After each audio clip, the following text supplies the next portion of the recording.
Haladara nagtatampo sa mga Kalingap Angels dahil sa hindi pagsipot ng mga ito. Bago ko ipagpatuloy ang maikling reaction video na ito, hiling ko lang na tapusin ang panunood nito para malaman ang nilalaman nito, at kung bago ka pa lang sa munting channel na ito, paki-subscribe para lagi kang updated sa video ng mga Kalingap.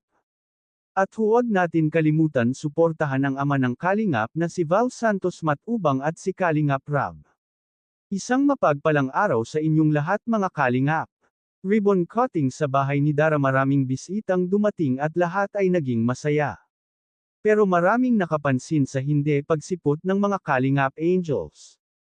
Kaya maraming nakapansin kay Dara na ito ay tahimik. Nalulungkot ito dahil isa man lang sa mga Kalingap Angels ay walang pumunta, kaya wala tuloy makausap si Dara dahil ang mga bisita niya ay may edad na at saka mga lalaki pa. Maraming ang viewers ang nagkomento na baka galit kay Dara ang mga Kalingap Angels o baka naman daw ay nagtampuhan sila. Kaya hindi ito nagsipuntahan. Maraming bisitang nagsasabi na napakalayo nga talaga itong bahay ni Dara sa kalsada, pero kinaya ni Dara maglakad makapasok lang sa paaralan. Kahit sobrang layo sa kalsada at hindi niya iniisip ang kapaguran.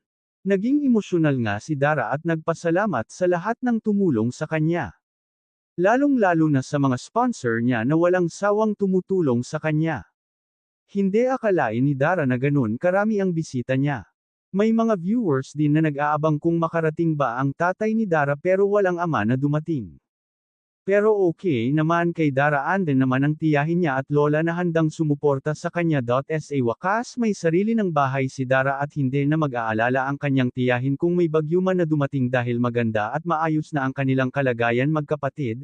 Andyan naman si Kalingap Rab na laging nakaalalay sa magkapatid. Hanggang dito na lang ang update ko mga Kalingap, maraming salamat at God bless sa inyong lahat.